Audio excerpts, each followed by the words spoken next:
Dans cette vidéo, nous allons faire une présentation du défi « Dessine-moi des Pokémon ». Ce défi est l'occasion de travailler sur la lecture d'un fichier texte et le traitement des chaînes de caractères. On commence par copier le fichier texte et je colle le contenu dans un fichier texte et je renomme mon fichier texte. J'ouvre une feuille Jupyter dans le même dossier où je viens de remplir le fichier texte et nous allons commencer par rappeler les techniques de base pour lire et traiter un fichier texte. Pour effectuer de manière élégante la lecture et le traitement d'un fichier texte, on utilise cette syntaxe-là et à ce niveau-là, on va écrire toutes les instructions que l'on va effectuer pendant la lecture du fichier texte. Et en sortant de ce bloc d'instructions, le fichier texte sera automatiquement fermé et je continuerai ma programmation. Voyons tout de suite les méthodes qui existent sur un tel objet petit f.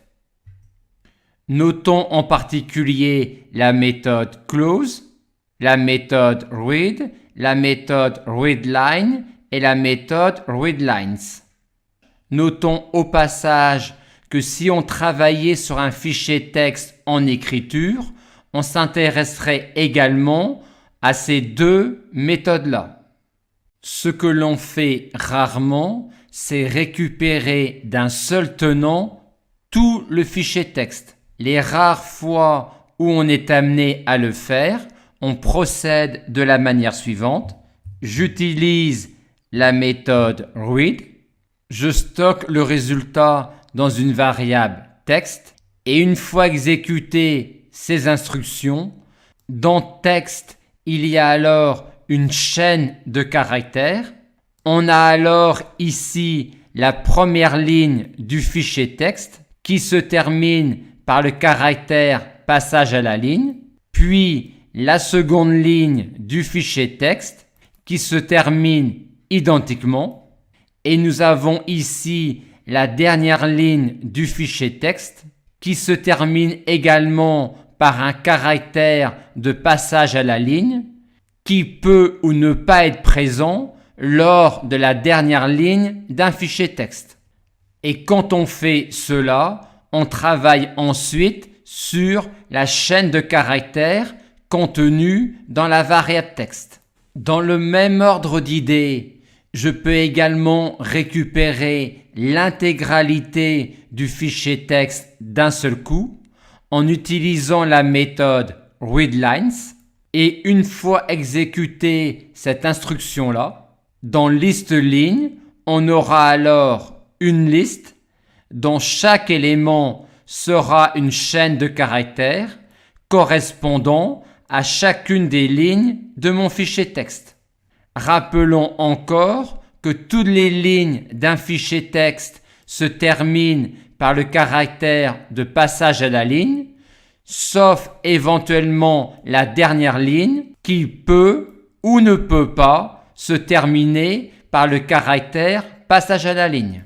Et quand on fait cela, on peut ensuite travailler sur cette liste-là de chaînes de caractères. Notons qu'avec ces deux premières approches, on récupère l'intégralité du fichier texte. Ensuite, on le ferme automatiquement en sortant de ce bloc d'instructions et on traite alors la chaîne de caractères contenue dans le texte. Et de même avec la méthode readlines. Mais en général, ce n'est pas ainsi que l'on va lire et traiter un fichier texte. En général, on va le lire et le traiter ligne par ligne. Quand on est ici, au niveau du fichier texte, le curseur se place à ce niveau-là. Et si maintenant j'effectue cette instruction-là, le curseur qui était initialement à ce niveau-là lors de l'ouverture du fichier texte va se déplacer jusqu'à la fin de la première ligne et stocker dans la variable A le contenu de la première ligne avec le caractère passage à la ligne compris qu'on ne voit pas ici. Et ensuite, le curseur va se placer au début de la seconde ligne et attendre les futures instructions. Aussi, si je m'amuse maintenant à effectuer un f.read et à stocker cela dans une variable texte, si j'exécute ça, dans A, j'aurai le contenu de la première ligne et dans texte, j'aurai tout le contenu du fichier texte, mais uniquement à partir de ce point-là. Dans le même ordre d'idées, si je mets un 6 ici et que j'exécute mes instructions, cette fois-ci dans texte, j'aurai cette chaîne de caractères-là, car à partir de là, le curseur va avancer dans le texte de 6 octets. Et selon le caractère que l'on a, il sera codé ou non sur un octet. Donc, si les caractères qu'il rencontre sont tous codés sur un octet, il avancera alors de 6 caractères, ce qui amènera le curseur à ce niveau-là et ce qui mettra dans texte cette chaîne de caractères-là, comme on le voit bien ici.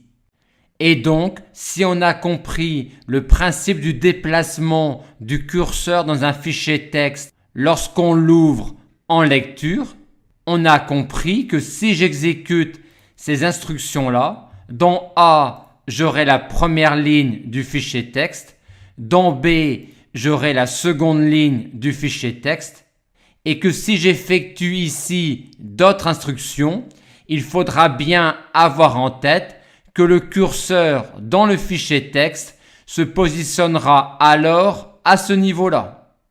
On comprend également que l'on ne va pas lire ainsi toutes les lignes du fichier texte. Quand on a ouvert un fichier texte en lecture, la syntaxe la plus courante pour parcourir ensuite le fichier texte consiste à le parcourir ligne par ligne grâce à cette syntaxe-là.